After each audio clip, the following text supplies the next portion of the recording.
नमः सिद्धेभ्यः। एष सुरासुरमणुसिन्धवन्दितं धोदगादिकं मलं प्रणमामि वड्ढमाणं तीर्थं धम्मस्य कर्तारं। शेषे पुण्यतीर्थहरि ससौवसिद्धे विशुद्धस्वभावे समणे अणानदंस चरित तव वीर्यायानि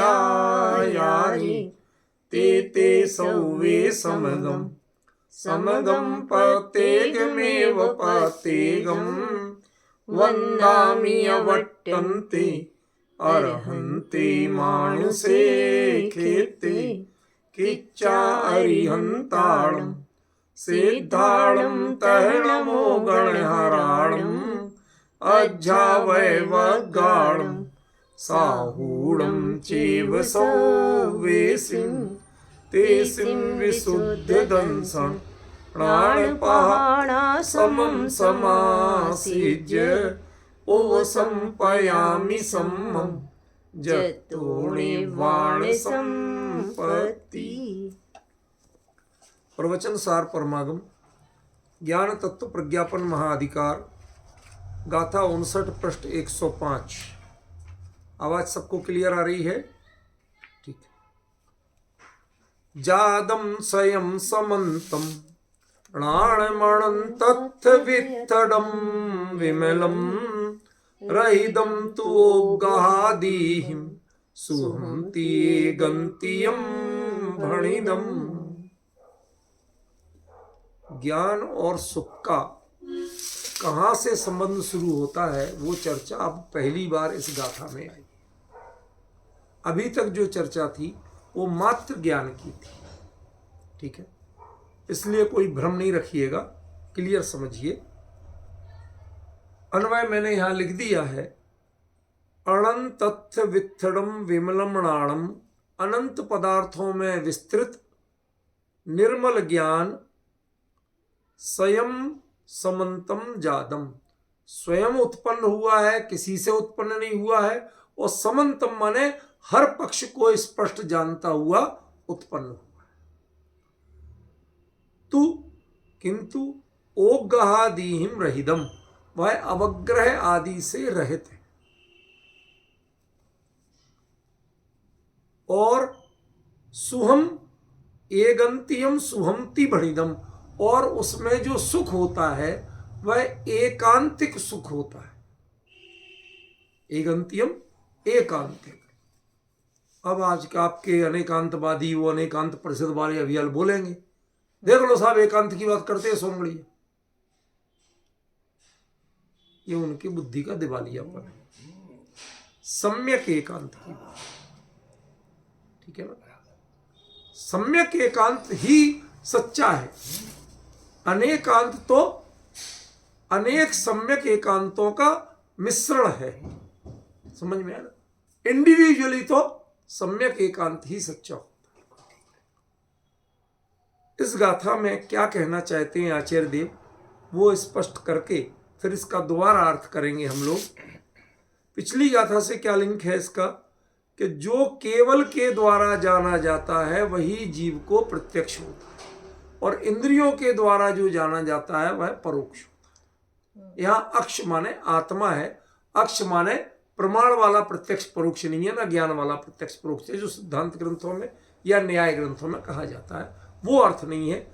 आत्मा से भिन्न है और आत्मा के प्रति है, मतलब बिल्कुल आत्मा से ही हो रहा है। ठीक है, ये अर्थ था वहां।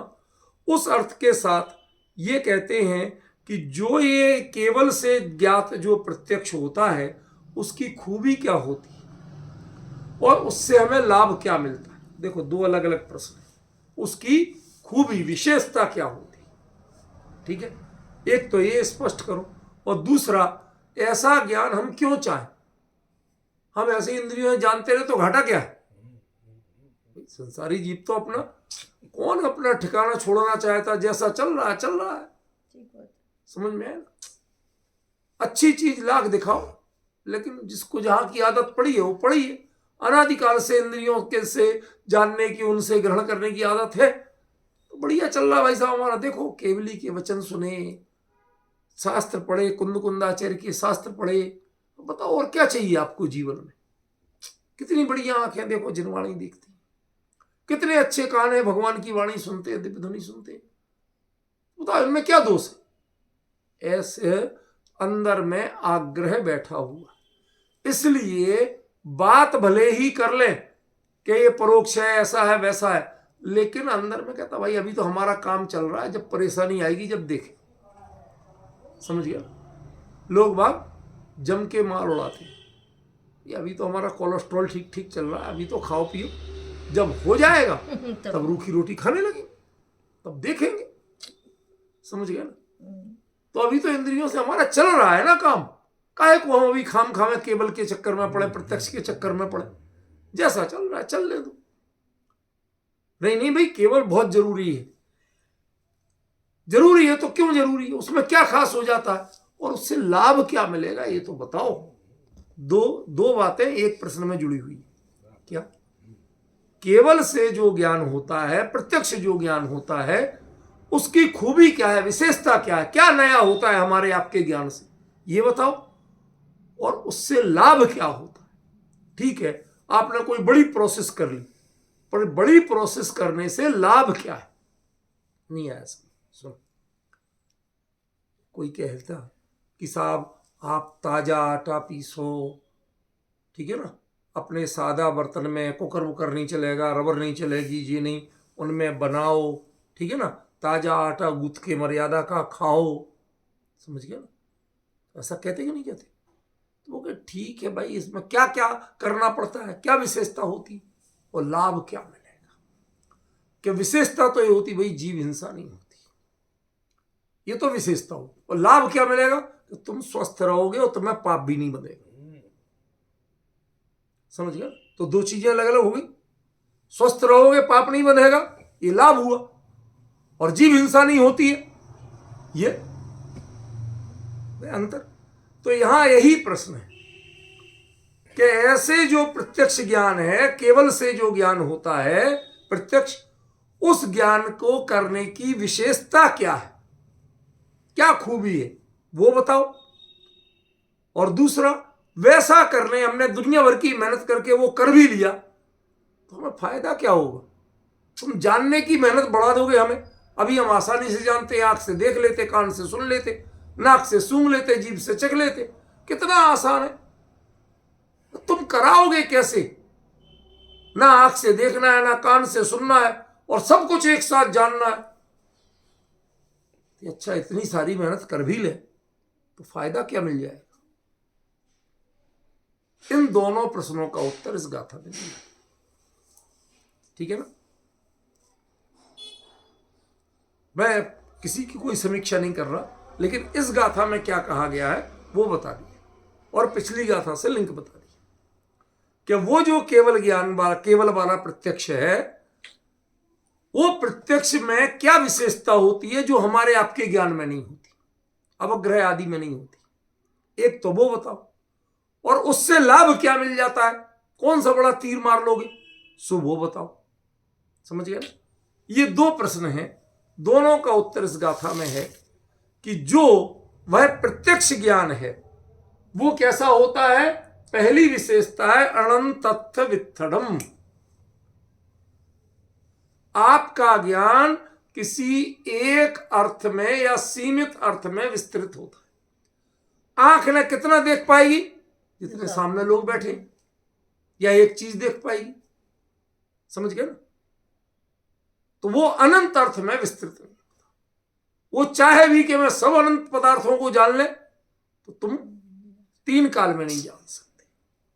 ये तुलनात्मक अध्ययन हो रहा है।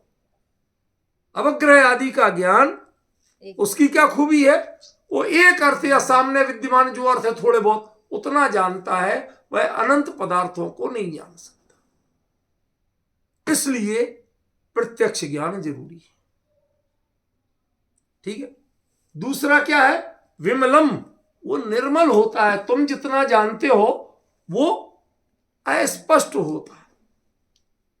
बहुत सी चीज तुम जानते हो, जानते जानते जब बताएं, आंख से खूब देख रहे हैं, हाँ साहब बहुत सज्जन आदमी, रोज प्रक्षाल, पूजन, धर्म, ध्यान, स्वाध्याय, कितना बढ़िया आदमी। आपने तो पूरे नंबर दे रखे थे, अब बाद में कोई भेद खुला, अरे हमें क्या पता था ऐसा निकलेगा। इसका मतलब आपको जानकारी तो हो रही थी, इनपुट तो मिल रहा था, पर वो निर्मल नहीं था, उसमें सारी बात क्लियर नहीं आ रही थी, स्पष्टता नहीं थी, ऊपरी ऊपरी जो दिख रहा वो ही दिख रहा था। समझ गए? तो वो विमल नहीं होता है।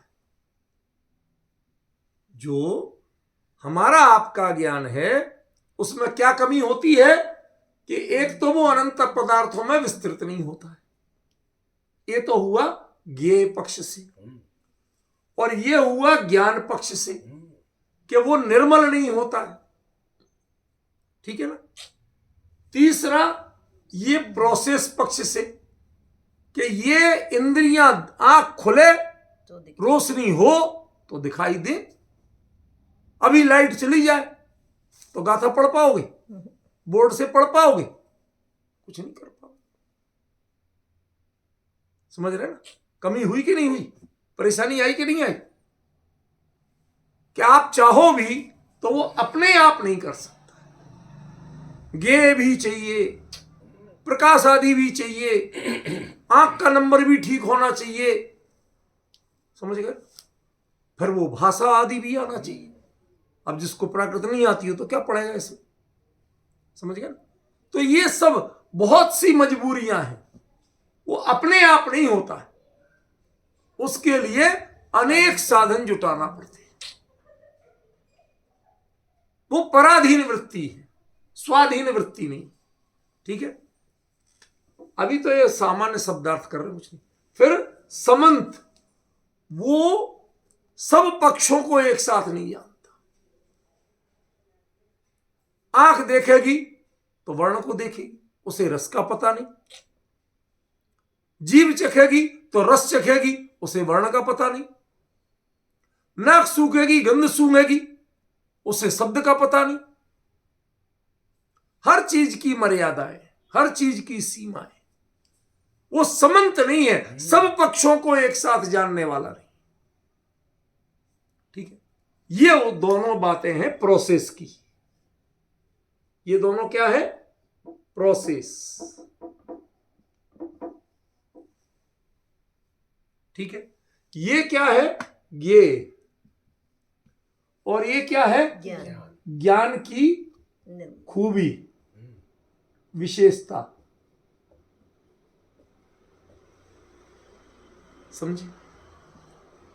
ये प्रोसेस की विशेषता है, ज्ञान की विशेषता नहीं। अपने आप हुआ, किसी से मदद नहीं लेना पड़ी। और दूसरा, जिसको जाना उसके हर पक्ष को जाना, आधा अधूरा नहीं जाना, एकांगी नहीं जाना। अब देखो, यहां कह रहे एकांगी नहीं जाना और यहां कहते एगंतियम।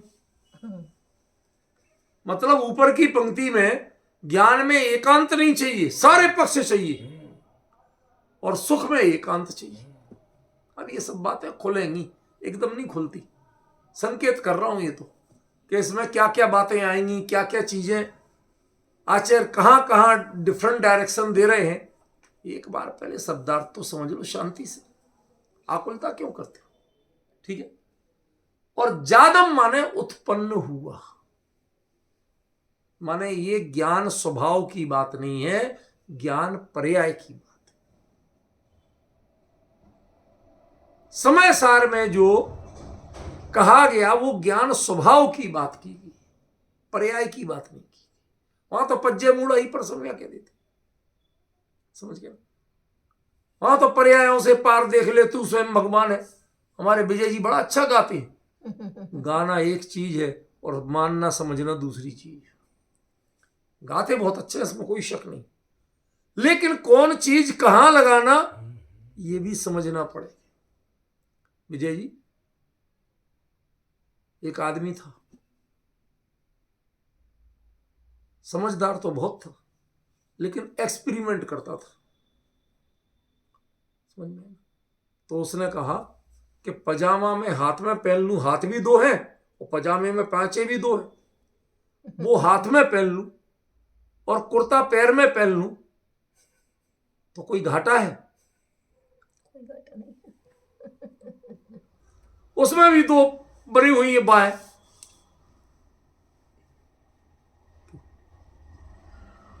किसको कहां बांधोगे, कहां टांगोगे?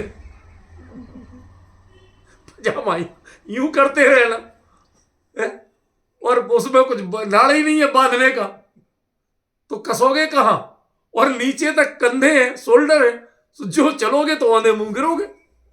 अब तुमने सेटिंग कर भी ली तो यूटिलिटी कहां है, व्यवहारिकता कहां, उपयोगिता कहां है? पॉइंट समझ रहे हैं?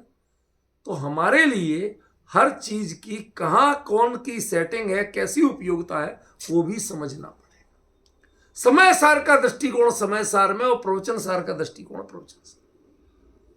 यहां कथन की विवक्षा क्या है और वहां कथन की विवक्षा क्या है? यहां असल में कथन की यह विवक्षा है कि कोई विवक्षा नहीं। क्या?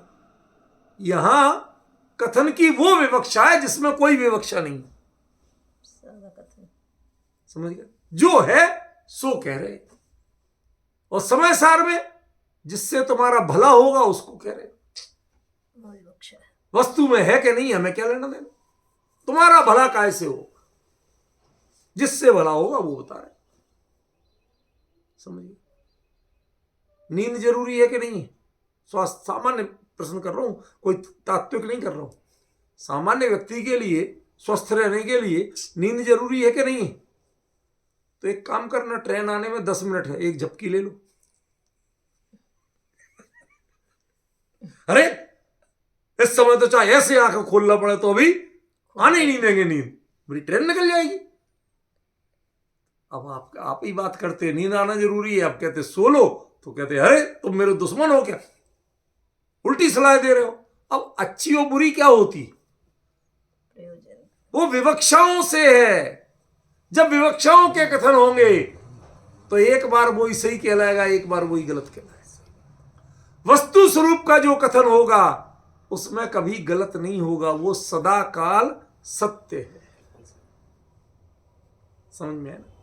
इसलिए प्रवचन सार जो है, इसका प्रतिपाद्य जो है, इसमें जो बातें आई हैं वो शाश्वत सत्य हैं, वो प्रयोजन की सत्य नहीं है। लेकिन यह भी सही है कि उनसे ही असली प्रयोजन सत्ता है, वो प्रयोजन की विरोधी भी नहीं। क्योंकि कुंद कुंद विदेह क्षेत्र नॉलेज बढ़ाने नहीं गए थे, प्रयोजन को क्लियर करने गए थे। कोई केवली के पास जाके अपनी नॉलेज नहीं बढ़ा सकता। चोपसम की खूबी यही है, कितना जानेगा, जितना चाहे जोर लगा ले, थोड़ी बहुत जाने। समोसण में जो जिज्ञासा होगी उसका उत्तर मिलेगा, बाकी कहां मिलेगा? पड़ोसी के मन में क्या था वो तुम्हें पता नहीं, तुम्हारे मन में क्या था और तुम्हें क्या उत्तर मिला वो पड़ोसी को पता नहीं। दिव्य ध्वनि की यही तो खूबी। समझ गए? तो आप केवली के पास पहुंच जाओ, केवली से पूछ के तो आप सर्वज्ञ नहीं हो जाओ। सर्वज्ञ होने की विधि यही है। डिफरेंस समझ रहे हैं? केवली के पास जाके कोई सर्वज्ञ नहीं बना आज तक, क्योंकि केवली अपना केवल ज्ञान किसी को दे नहीं सकते और केवली से केवल ज्ञान कोई ले नहीं सकता। अपना पुरुषार्थ करना पड़ेगा, तुम्हें स्वयं पहचानना पड़ेगा कि वास्तव में केवल ज्ञान है क्या, वो होता कैसे है, कैवल्य क्या है। केवल ज्ञान शब्द भी भ्रामक है, क्योंकि हम लोग केवल ज्ञान को सर्वद्रव्य परयेषु केवलस्य मानते हैं। समझ गए? वो उसका एक पक्ष है, अनंतत्व वित्थडम, एक पक्ष है, सर्वांगीण नहीं है। आप उसे पूरा वही परिचय देते हो, बाकी चीजें गायब कर देते हो, ये कमी है उसमें। समझ में आ रहा है विजय जी? तत्वार्थ सूत्र क्या कहता है? सर्वद्रव्य पर्यायेषु केवलस्य, जो सभी द्रव्य उनके पर्यायों को जानता है वो केवल ज्ञान। ये इसका एक पक्ष है। इसके बाद में विमलम स्वयं समंतम और जादम, ये सब अभी बाकी है। मतलब अब आप सोचिए कि तत्वार्थ सूत्र कितना क्लियर है। आप उसे सबसे बड़ा ग्रंथ मानते कि नहीं मानते? हमारे सिद्धांत को बढ़िया बताता कि नहीं बताता? देख लो, लगा के देख लो। उसने एक विशेषण पे केवल ज्ञान की परिभाषा खत्म कर दी, जबकि आचार्य ने बाकी 3 विशेषण और दिए। तो आप अंतर तो समझिए कि कुंद ने यदि इन पे फोकस किया है तो ये सब चीजें आपको समझना पड़ेंगी। ये तो झुंझुना है, अनंत पदार्थों को जानोगे, तुम्हारा ज्ञान दुनिया को जानेगा। ये आकर्षण किसको दे रहे? मैं दुनिया को जान के करूंगा क्या? मैं अक्सर बोलता हूं कि जो लोग ईश्वर कर्तावादी हैं, भगवान ने ही जगत को बनाया, वो उसकी मर्जी के बिना पत्ता भी नहीं हिलता। तो एक दिन यूनिवर्सिटी में ऐसी विषय चल रहा था, तो वो मीमांसा दर्शन वाले ईश्वर जगत कर्ता और वो सब बोल रहे थे। तो मैंने कहा भाई साहब, आप कहते हो सो तो ठीक है, लेकिन मेरी एक छोटी सी जिज्ञासा है। कभी आपको अपना ईश्वर मिल जाए तो मेरी भेंट करा देना। मैं पूछूंगा कि अरे ईश्वर, हे परमात्मा, हे भगवान, तुम सुखी हो कि दुखी हो? पहले तो इतने लोगों की चिंता करना, कौन क्या मांग रहा, और सब एक दूसरे से विपरीत मांगते हैं। 2 पहुंच गए, दोनों का केस, दोनों एक दूसरे के विरुद्ध लड़ रहे थे। वो भी कह रहे भगवान को मैं 1.25 लाख चढ़ाऊंगा, उन्होंने कहा सोने का छत्र चढ़ाऊंगा भगवान, जीत जाऊंगा। अब वो किसको जिताए? जिसकी रिश्वत ज्यादा हो उसे जिताए। क्या करें? फिर रिश्वतखोर मानोगे भगवान को? करोगे क्या ये तो बताओ मुझे। उसकी क्वालिटी क्या है? तुमने करता तो बता दिया, जगत का करता है, उसकी मर्जी के बिना पत्ता भी नहीं हिलता, लेकिन मैं तो समझता हूं कि वो अनंत दुखी प्राणी होगा। हमें तो घर में 4 बच्चे हो तो उनको संभालना मुश्किल हो जाता है। एक कुछ कहता है, एक कुछ कहता है, एक कुछ कहता है, एक कुछ कहता है। किस किस की सुनो, किस किस को? और वहां सारी दुनिया चिल्ला रही होगी, भगवान हमें वो हमें ऐसा। कोई भक्ति मार्ग अपना रहा, कोई योग मार्ग अपना रहा, कोई कुछ कैसे, कोई एक टांग पे खड़ा तपस्या कर रहा। समझ रहा? हमारे ऐसे लोगों को बगला भगत कहते हैं। वो भी एक टांग पे ही खड़ा होता कि नहीं होता? जो बाहर जड़ की क्रिया में इसको कष्ट देके अपने आप को धर्मात्मा मानते हैं, साधक मानते हैं, उनको जिनवाड़ी में बगुला भगत कहा गया। एक टांग पे खड़े होने से क्या हो जाएगा? अपना उपयोग एक पर केंद्रित करोगे तो कल्याण होगा।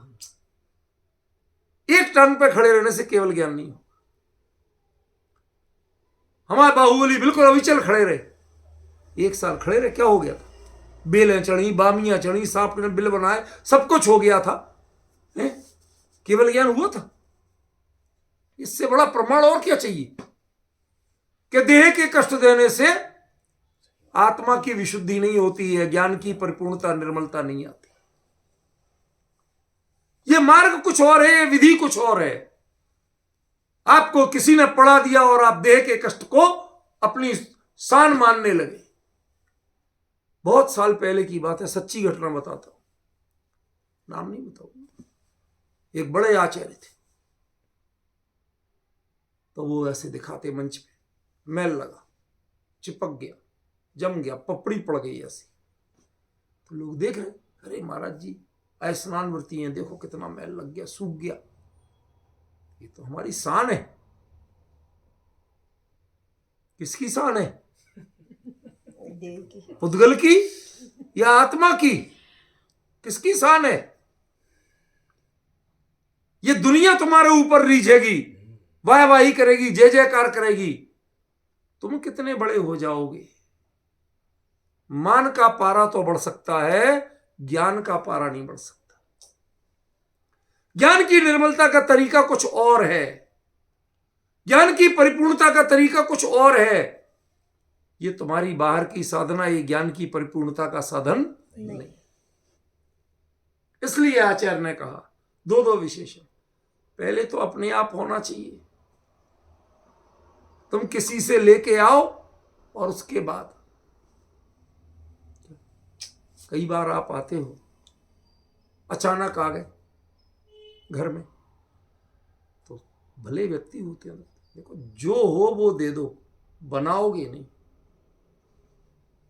थोड़ी सी महाराज जी जैसी भाषा बोलने लगते हो, अनुद्दिष्ट, हमारे लिए बनाओगे नहीं। जो हो वो दे दो, हम तो उसमें खुश रहे। समझ गए? जो हो वो दे दो, बनाना मत।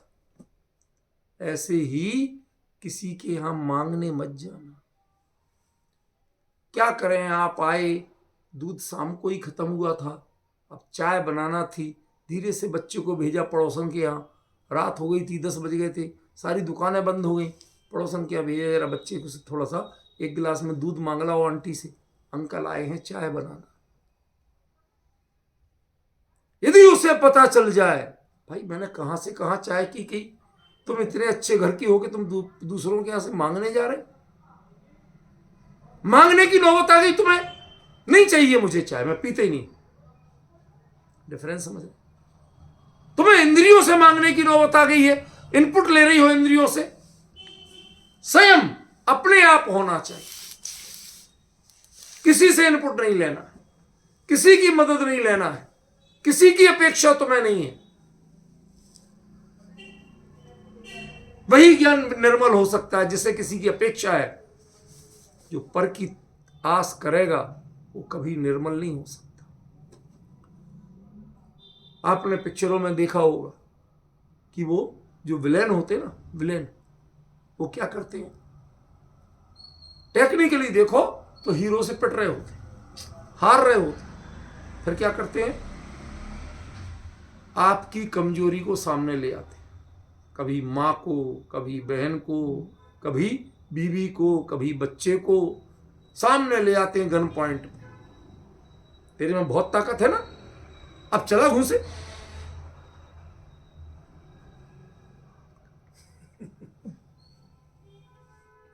आप अपनी कमजोरी पालो ही मत, मेरा कोई है ही नहीं।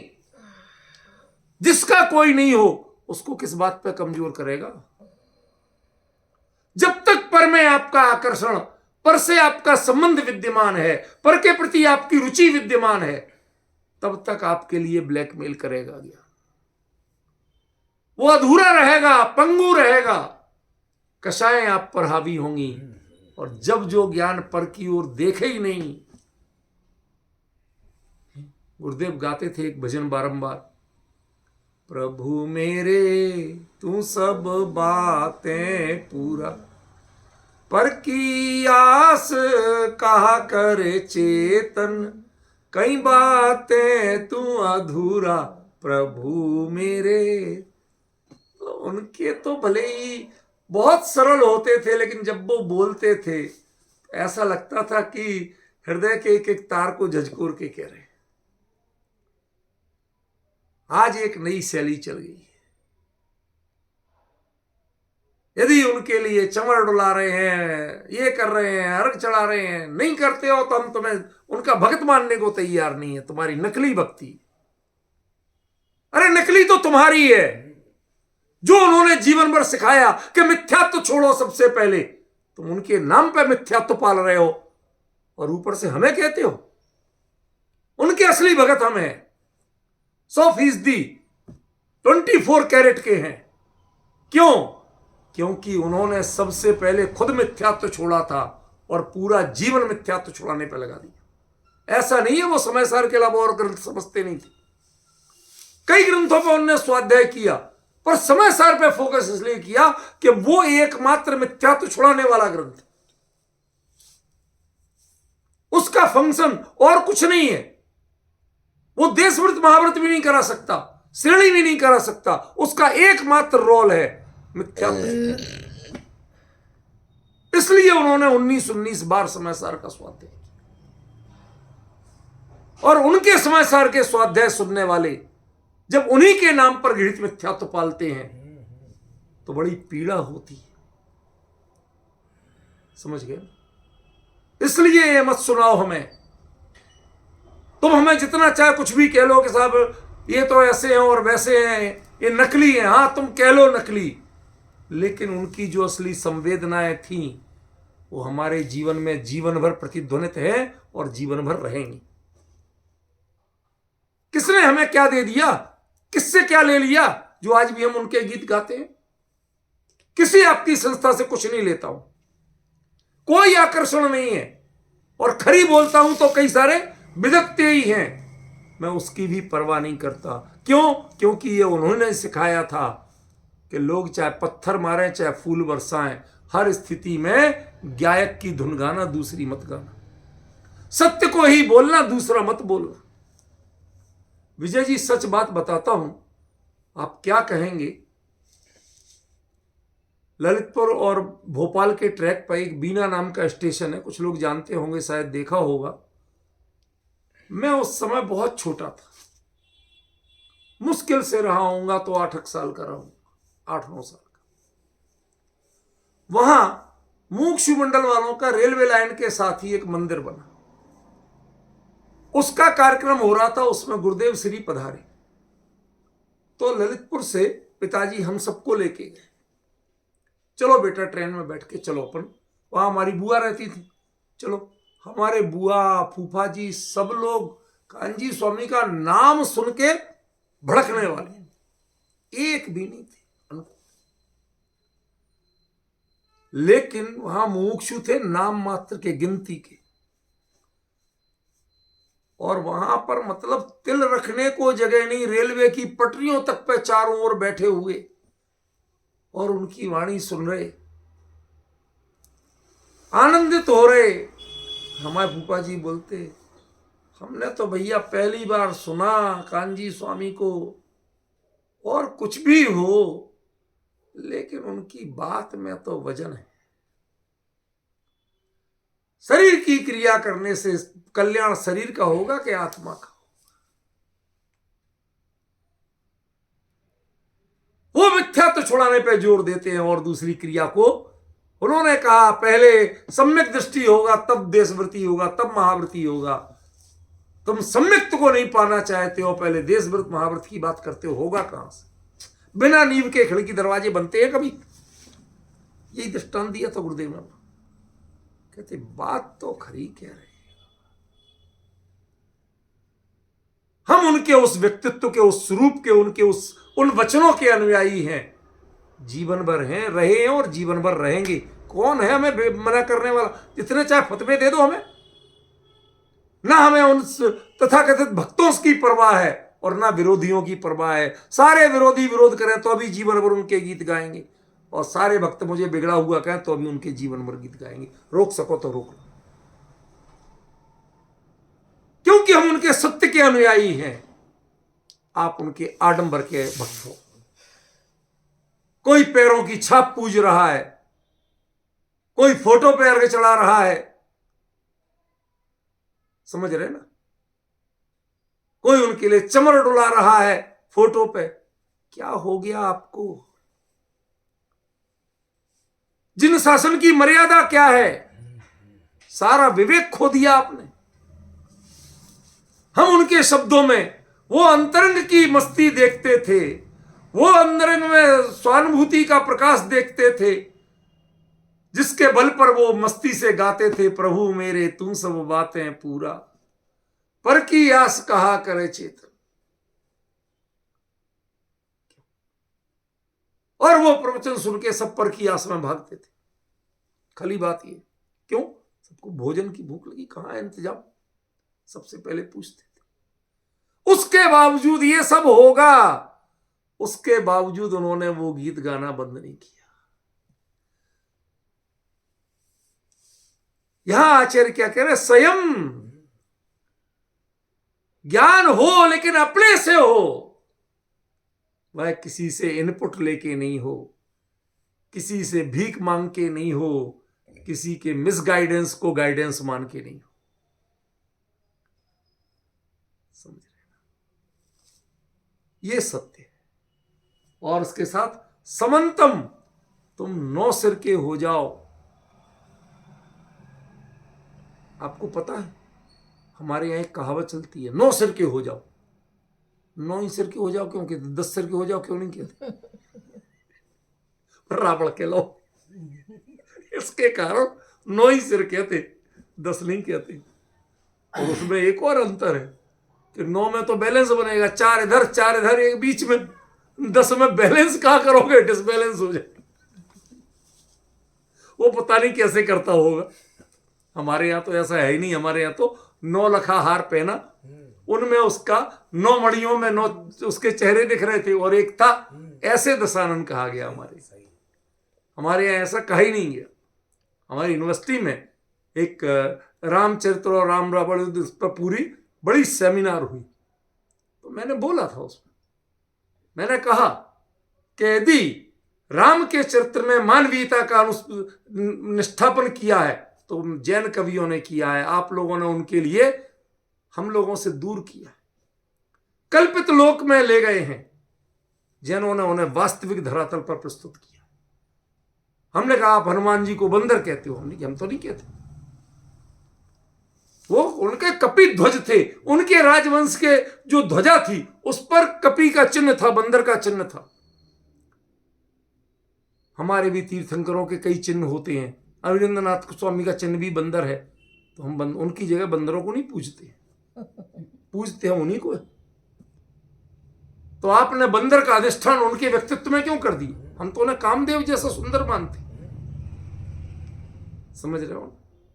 आपने उनके चरित्र को बिगाड़ा है, स्वरूप को बिगाड़ा है। हम लोगों ने तो उन्हें परम सुंदर, बड़ा ही सहज और पुरुषार्थी बताया। समझे? तो जरा विचार तो करो। 9 सिर के हो जाओ तो अभी तुम कुछ नहीं कर सकते हो।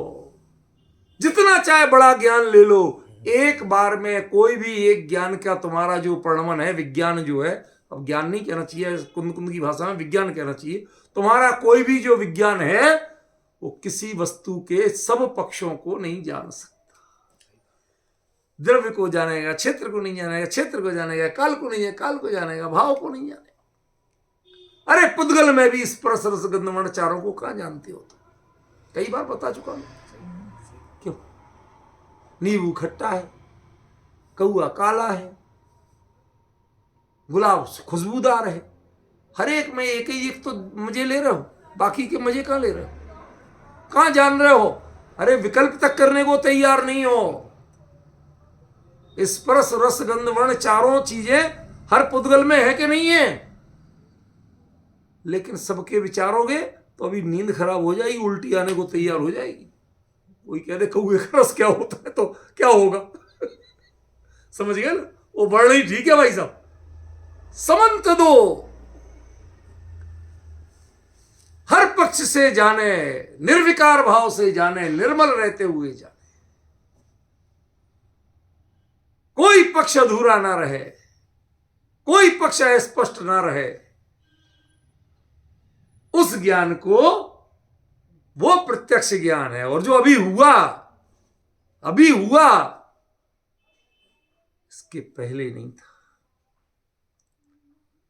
2 अर्थ, एक तो परिणति और एक इसके पहले हमने केवली का साक्षात्कार नहीं किया था। ये अभी हुआ। अभी जब हम गए थे ना, तो वहां हमें जीवन में पहली बार केवली का साक्षात्कार हुआ। भरत क्षेत्र में केवली के बिंब तो थे, साक्षात केवली नहीं थे। समझ रहे हो? एक एक चीज में गहराई देखो फिर से। अनंत तथ्य वित्थलम विमलम नाणम स्वयं समंतम जादम। फिर कहते हैं तो हम लोग नहीं कर सकते क्या? कहते तू, किंतु। अब यहां तू का अर्थ किंतु है और नहीं, होते दोनों हैं, लेकिन यहां क्या है? किंतु। ओ गहादीम रहिदम, तुम अपनी प्रोसेस से करने की कोशिश मत करना। भाई अवग्रहादि की प्रक्रिया से रहित होता।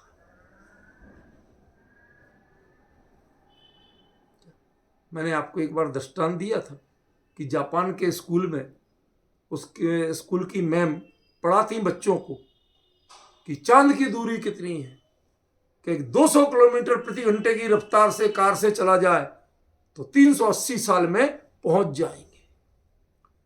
बच्ची बोली, मैम 20 किलोमीटर की चाल वाली साइकिल से चला जाए तो?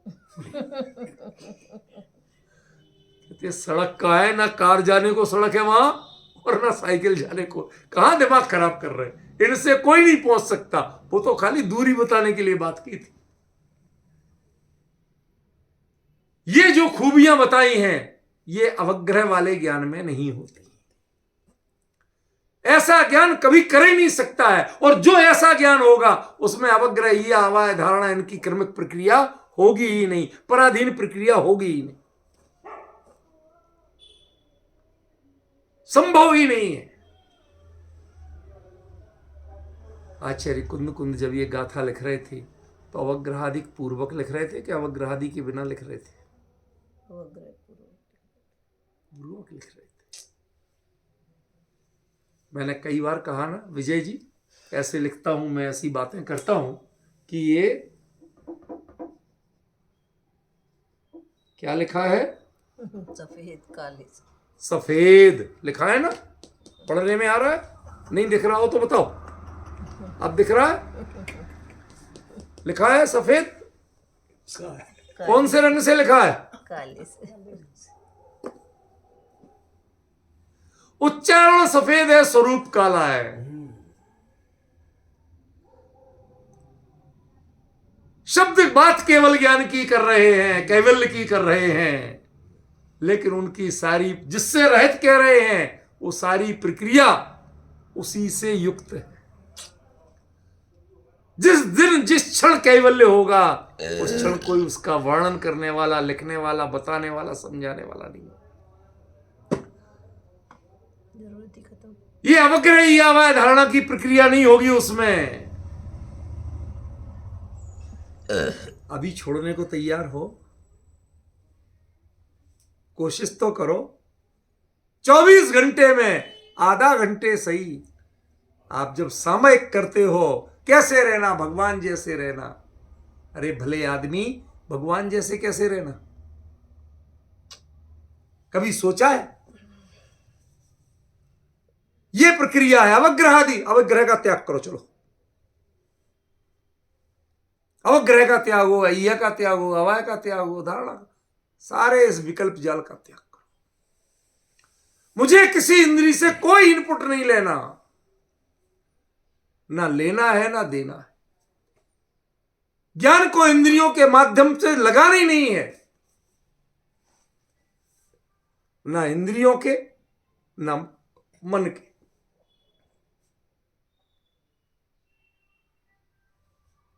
एक सज्जन थे, नाम नहीं बताऊंगा क्योंकि हमारे व्याख्यान पता नहीं कहां कहां तक सुने जाते हैं।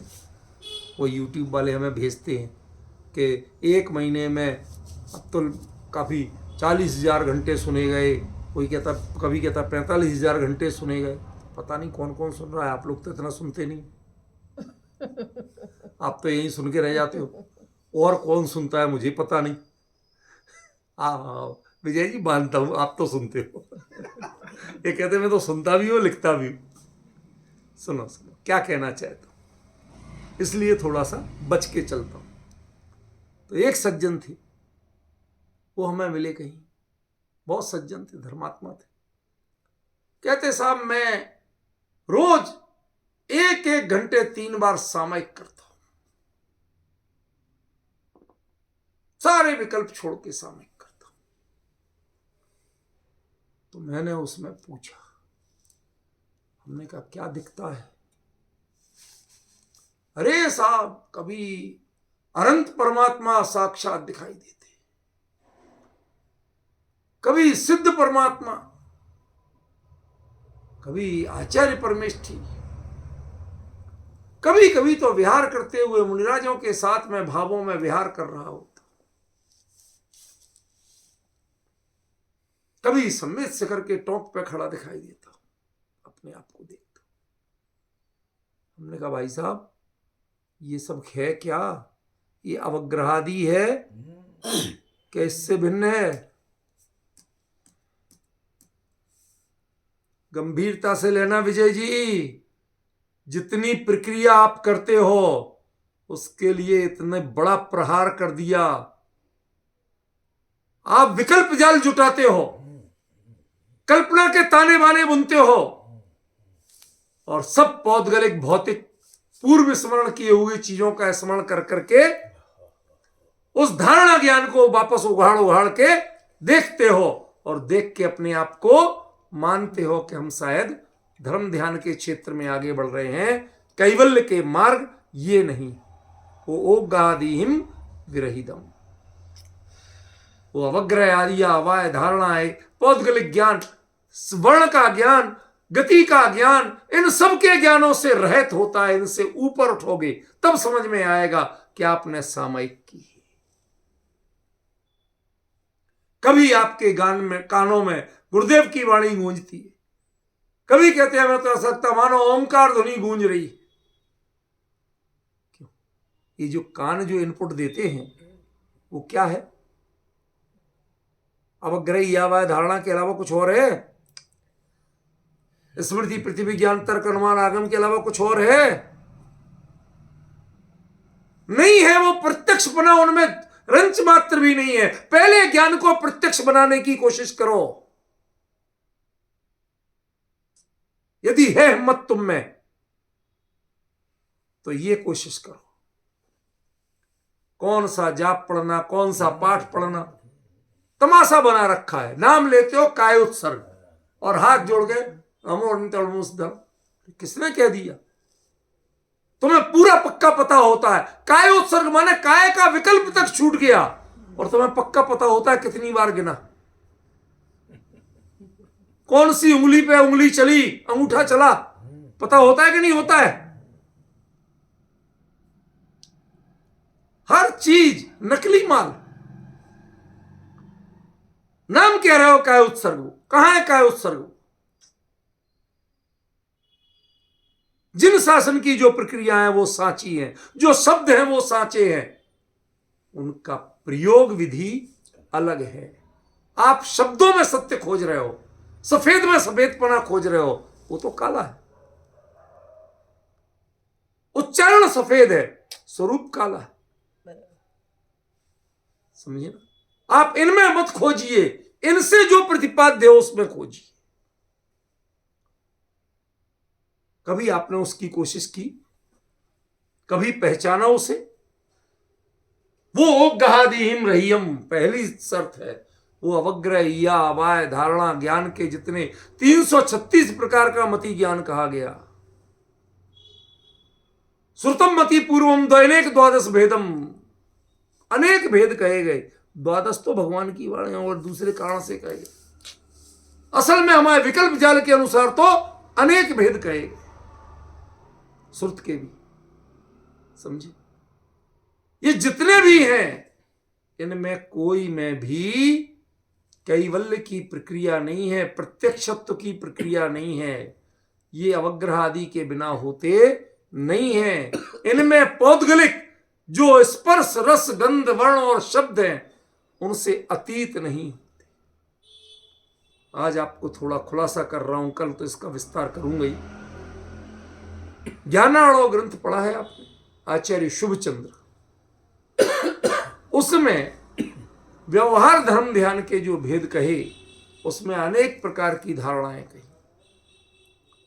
अपने हृदय को ऐसे स्वर्ण पत्र कमल के समान पत्रों पर एक एक, और उस पे एक एक पे ऐसा ऐसा लिखो, फिर उसमें समझ लो अग्नि उठ रही है, वो धुआं उठ रहा है, वो ऐसा हो रहा है, ऊर्ध्वगामी हो रहे हैं, तुम अपने परिणामों।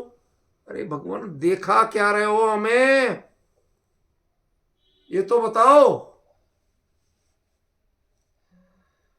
दिखा क्या रहे हो?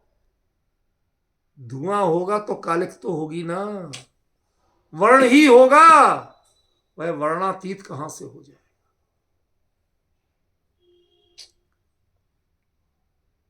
ये वर्ण पुद्गल की पर्याय है। इनको ग्रहण करने वाली इंद्रियां होती हैं। आत्मा को तो खाली इनका इनपुट देती हैं इंद्रियां, इंद्रियां इनको ग्रहण नहीं करती। ये अवग्रहादि के बिना होते ही नहीं है।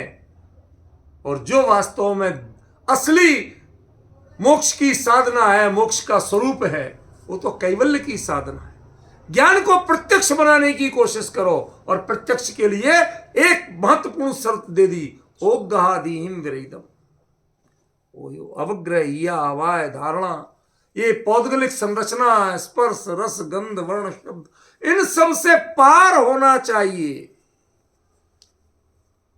यदि इन तक है तो आप माफ करना, कहीं ना कहीं धोखे में हो।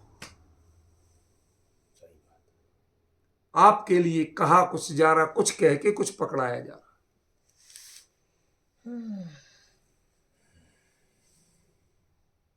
सच बताइए, आज तक कभी विचार किया था कि जो हम भाव पूर्वक ऐसा स्मरण करते हैं, साक्षात केवली परमात्मा सामने दिखाई दे रहे।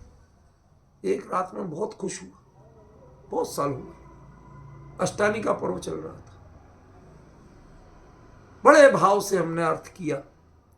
लाल नख मुख नयन श्याम अरु श्वेत, श्याम रंग भौं सिर केस छवि देत, वचन बोलत मनो हसत कालो सर्व, भौन बावन प्रतिमा, कोटि शशि भानु रवि तेज छिप जाते, महावैराग्य परिणाम ठहराते। अर्थ किया साहब, करोड़ों सूर्य चंद्रमाओं से भी तेज ऐसी चमक होती है, और नंदीश्वर दीप के जिन बिंबों की, रत्नमयी जिन बिंब, हम सूरज की ओर नहीं देख सकते, वहां आंखें चुंधियाती नहीं है, लेकिन उससे करोड़ों गुनी चमक होती है।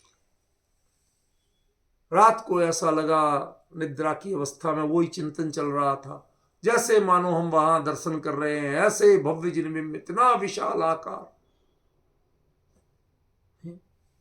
500 धनुष तनपद में आसन पर।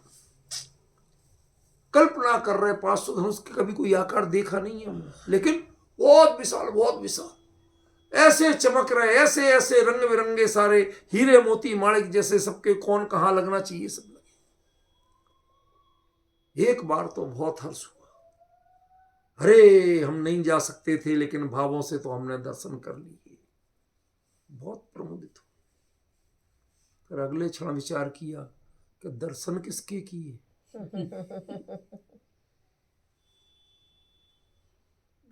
दर्शन किसके किए, वैराग्य कितना हुआ, वहां तो लिखा महावैराग्य परिणाम ठहरात है।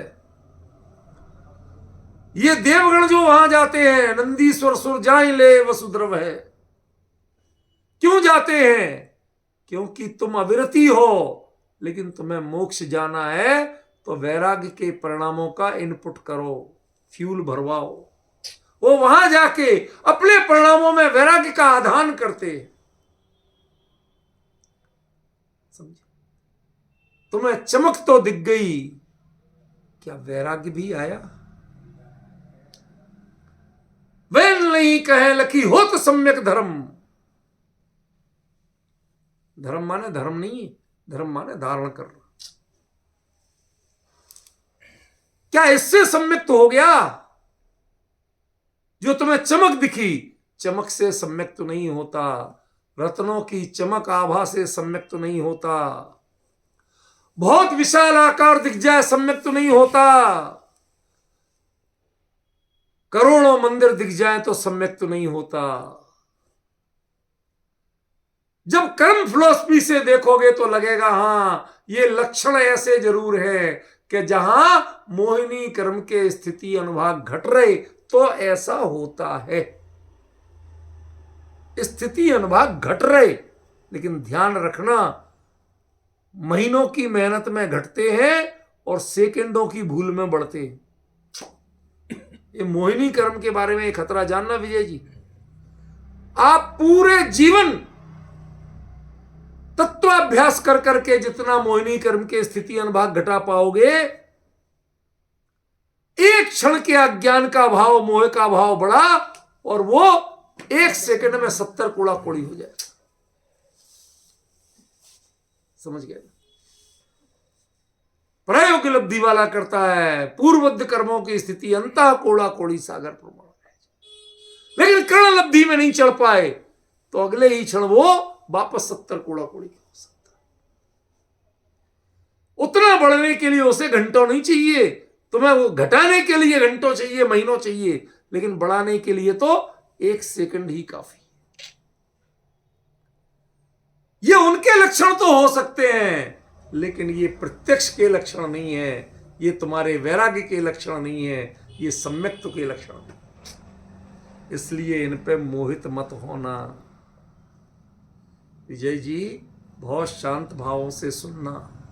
आप अपने राग भाव में कुंद कुंद की एक एक भूमि के भाव पूर्वक दर्शन किए। हमारी रूपल बहन तो भाव विभोर हो जाती थी, और लोग भी, सभी, किसी ने कम भावों से नहीं की। समझ में आया?